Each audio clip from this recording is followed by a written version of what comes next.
एक तरह से आप इसे कह सकते हैं कि जो मोदी है ना वो पूरे एशिया का एक नंबरदार चेयरमैन कह लें या थानेदार कह लें। मोदी को एशिया का एक थानेदार डिप्लॉय कर दिया गया।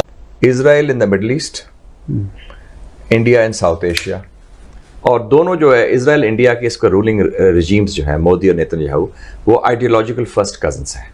वो ज़ायनिस्ट है, ये हिंदुत्व है और एंटी इस्लाम। अगर हम बात की जाए साउथ एशिया की, तो क्या कोई ऐसा लीडर नहीं है जिस तरह मतलब उसको भी हम देख सके कि साउथ एशिया से निकल के वो मोदी साहब का जो मुकाबला या ट्रंप के साथ इस तरह बैठ सके कोई? पूरे एशिया में नॉट ओनली साउथ एशिया, पूरे एशिया में आई थिंक कि मोदी की जितना जो पॉपुलर और एक सेल्फ रिस्पेक्ट रखने वाला लीडर कोई नहीं है। नरेंद्र मोदी क्यों चाहेगा कि कश्मीर का मसला हल हो? इस टाइम तो वो उनके कब्जे में है। सही है। मसला तो हमारे पास भी तो है ना कश्मीर। देखिए हमारे पास कितने परसेंट है, 20% भी नहीं होगा टोटल कश्मीर के, ठीक है। 80% वो संभाल के बैठे हुए हैं। उनको क्या जरूरत है कि आगे वो कश्मीर का मसला हल करवा के 50-50 भी हो? तकलीफ किसे है? तकलीफ है पाकिस्तान को सिर्फ। और पाकिस्तान चूंकि डिफेंसिव साइड पे, ये देखिए उन पे अटैक नहीं कर सकते, छोटा मुल्क है, ये सिर्फ डिफेंस कर सकते हैं। अच्छा, वो इस पोजीशन में है कि वो बार्गेन भी कर सकते हैं, निगोशिएट भी कर सकते हैं। पाकिस्तान कुछ नहीं कर सकता। पाकिस्तान सिर्फ कमजोर मुल्क है तो सिर्फ अमीर मुल्कों से हेल्प मांग सकते हैं। नमस्कार दोस्तों, चैनल पर आपका हार्दिक अभिनंदन है। दोस्तों, इंडिया की बढ़ती पावर और साउथ एशिया में जिस तरह से इंडिया को एक्सेप्टेबिलिटी मिल रही है, जिस तरह से सारे कंट्रीज़ को मान रहे हैं कि जो है एशिया में जो है को रिप्रेजेंट करने का जो है इंडिया एक अच्छा माध्यम हो सकता है। और इसको देख कर के जो है पाकिस्तानियों को भी समझ में आने लग गया है कि इंडिया न केवल साउथ एशिया कह सकते हैं, पूरा ग्लोबल साउथ को रिप्रेजेंट कर रहा है। ग्लोबल साउथ में अफ्रीका भी आ जाता है दोस्तों। तो अब पाकिस्तानियों को समझ में आने लग गया है कि इंडिया इस इंडियन सब कॉन्टिनेंट का दादा नहीं है। मतलब इंडिया इस सब इंडियन सब कॉन्टिनेंट को ही रिप्रेजेंट नहीं कर रहा, बल्कि पूरे साउथ एशिया को इंडिया रिप्रेजेंट कर रहा, और सब हंसी खुशी हैं उसमें कि हाँ इंडिया अच्छा कर रहा है। तो पाकिस्तान के लोग इसके बारे में डिस्कस कर रहे हैं दोस्तों। आइए देखते हैं कि पाकिस्तानी मीडिया इसके बारे में क्या कहना चाह रही है, उनका क्या कहना है इसके बारे में। दोस्तों प्लीज़ चैनल को सब्सक्राइब करिए, वीडियो को लाइक करिए, कमेंट करिए और पूरा वीडियो को देखिए दोस्तों, और अपने वैल्यूएबल फीडबैक जरूर दीजिए। आप उसको जो है बांग्लादेश को कैसे देखते हैं? ठीक है, तो उन्होंने कहा कि इसको Indian prime minister Narendra Modi देख रहे हैं, तो इसका आप क्या समझते हैं? इसका उनका क्या मतलब था इस हवाले से? उसने इसको स्टेट फॉरवर्ड करा है, कहा है ही लीव्स द टॉपिक जो है इसका बांग्लादेश का ना, उसने टोटली मोदी पे छोड़ दिया है कि इसको वही देख रहे हैं। एक तरह से आप इसे कह सकते हैं कि जो मोदी है ना वो पूरे एशिया का एक नंबरदार चेयरमैन कह लें या थानेदार कह लें। मोदी को एशिया का एक थानेदार डिप्लॉय कर दिया गया। सर, हमने जब देखा कि वो जैसे उनकी कुर्सी पीछे कर रहे हैं, फिर कह रहे हैं कि वही मिस अलॉट कि हमने आपको बहुत मिस किया, इस तरह की वर्डिंग यूज़ की जाए। हाँ बिल्कुल ऐसे ही है।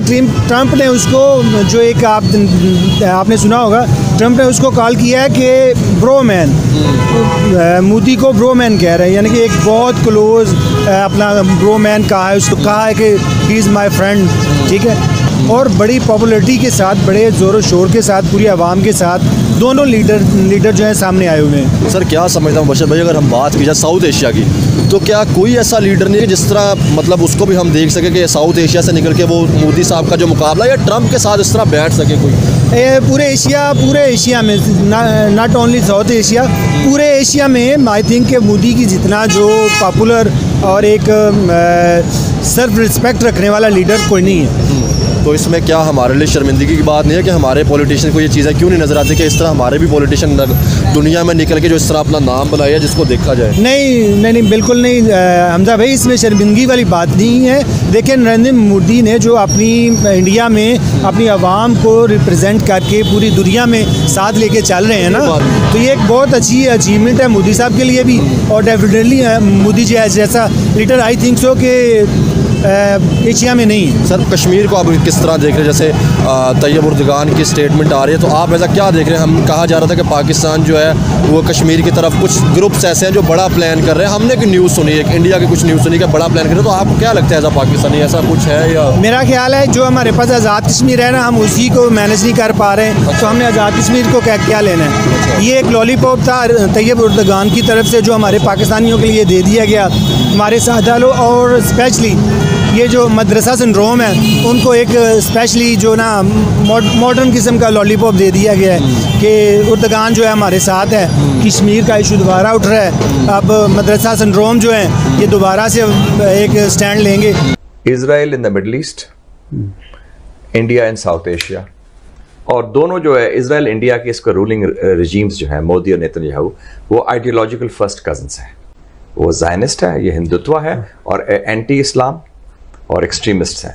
और जो पॉलिसी वो नेतन्याहू ला रहा है फ़लस्तीनियों के ख़िलाफ़, वही पॉलिसी मोदी लगा रहा है कश्मीरी हुर्रियत पसंदों के ख़िलाफ़। तो उनकी काफ़ी कॉमनैलिटी। दूसरा जो कोर इशू है अमेरिकन फॉरेन पॉलिसी का, वो है how to handle China, the China challenge कह लें। उसमें India is their most important partner and ally. बिल्कुल ठीक है। वो बॉटम लाइन है। Not Japan, not South Korea, not Philippines, they don't matter in the larger picture, India. So इसलिए India का जो दैट वो इंडिया जो जिस तरह अमेरिकन को ब्लैकमेल करता है, इंडिया अमेरिका को इस्तेमाल करता है, वो किसी और। They buy oil from Iran, कोई सैंक्शंस नहीं। They buy oil from Russia, no sanctions.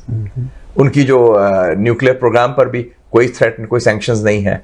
और कोई हो तो इस्लामिक बॉम्ब। नरेंद्र मोदी ने ये उनको जवाब दिया था कि ये हमारा अपना मसला है, हम इसको खुद हल करेंगे। नरेंद्र मोदी भी इस साइड पे नहीं आ रहे कि अपने मसले को हल करें, या हमारे सियासतदान नहीं चाह रहे, या चाइनीज ये नहीं चाह रहे। हमें एशिया को भी कहीं ना कहीं अब सोचना पड़ेगा कि आखिर कब तक हम बिलियंस ऑफ डॉलर अपने बॉर्डर्स के ऊपर खर्च करेंगे। नरेंद्र मोदी क्यों चाहेगा कि कश्मीर का मसला हल हो? ठीक है। इस टाइम तो वो उनके कब्जे में है। सही है। मसला तो हमारे पास भी तो पाकिस्तान है ना कश्मीर। देखिए हमारे पास कितने परसेंट है? 20% भी नहीं होगा टोटल ठीक कश्मीर है। के। ठीक है, 80% वो संभाल के बैठे हुए हैं। उनको क्या जरूरत है कि आगे वो कश्मीर का मसला हल करवा के 50-50 भी हो? उनके तो हाथ से जाएगा ना।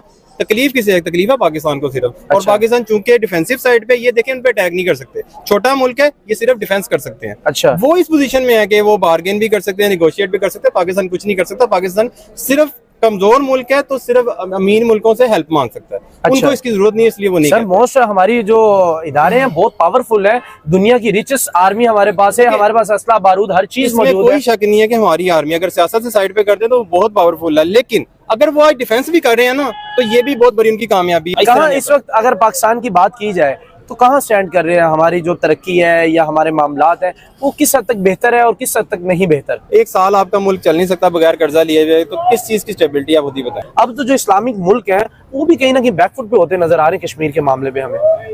हाँ, अब पाकिस्तान खुद बैकफुट पे है इस टाइम पे। पाकिस्तान की वॉइस भी इतनी नहीं हम सुनने में आती है। अब अगर इंडिया ने कहा है तो पाकिस्तान ने क्यों नहीं उसका जवाब दिया? एक तो और फैक्टर भी है, जैसे आपने बताया ना कि टर्की पहले बोलता था, वो चुप हो गया है। पहले मलेशिया भी बोलता था। क्या किया इंडिया ने? उनसे सोयाबीन ऑयल लेना बंद कर दिया। देखिए इतनी बड़ी आबादी है, 1 अरब से ज्यादा की पॉपुलेशन है, इतनी बड़ी मार्केट है। कोई भी मुल्क उनसे अगर कोई ऐसी वैसी बात करेगा, तजारत खत्म होगी, किसको लॉस होगा? उसी मुल्क को होगा। तो फिर वो लोग भी सोचते हैं कि कोई हम ऐसा बयान देने से पहले कि हम किसके बल पे खड़े हैं। देखने में ये आ रहा है कि मुस्लिम कंट्री भी है, अफगानिस्तान नेबर कंट्री भी है, हमारे साथ रिलेशन खराब है। लेकिन इंडिया की बात करें, उन्होंने आ रहे हैं आपको। देखो फिलहाल तो इंडिया की तो ये है कि उसकी और पाकिस्तान और इंडिया के अफगानिस्तान के रिलेशन में बढ़ के पाकिस्तान और अफगानिस्तान के रिलेशन में टेरिटोरियल इश्यूज भी है। हम उसको इंडिया से कंपेयर नहीं कर सकते, सही है ना। और इसके अलावा पाकिस्तान जो कि मोस्टली जो टेररिज्म एक्टिविटीज़ है पाकिस्तान अफगानिस्तान पे ब्लेम करता रहा है, इससे भी हालात ख़राब हो। एक ड्यूरेंट लाइन की वजह से एक जो कि रिसेंट वेव ऑफ टेररिज्म जो पाकिस्तान में बढ़ गया है, इसमें पाकिस्तान की सिक्योरिटी और पॉलिटिकल इस्टेब्लिशमेंट की तरफ से इंडिया की तरफ उंगली, अफगानिस्तान की तरफ उंगलियां उठाई हैं, जबकि इंडिया का और अफगानिस्तान के साथ कोई ऐसे इशू नहीं है जिनके ताल्लुकात में कोई हड़े आ जाएं। इसीलिए ये जाता है कि इंडिया जो है वो इस्लाम के या मुस्लिम कंट्रीज के थोड़ा एंटी है, या उसे हमें यहाँ पाकिस्तान में ये बताया जाता है। मैं ओवरऑल बात नहीं कर रहा, लेकिन अफगानिस्तान के साथ, बांग्लादेश के साथ उसके ताल्लुकात क्यों ठीक है? ईरान के किसी मुल्क का कोई मजहब नहीं होता। अब ये मजहब यूज की, जैसा कि आप उसको सऊदी अरब को देखें, आप यूएई के देखें, अब्राहम अकॉर्ड्स के बाद जो उन्होंने इसराइल, क्योंकि मुल्क अपने इंटरेस्ट को देखते हैं। अब मुल्क की कोई मजहब नहीं होता, चाहे वो इंडिया का अफगानिस्तान से हो या ईरान से हो, जहां उनका मुफाद हो वो अपने ताल्लुकात बनाते हैं।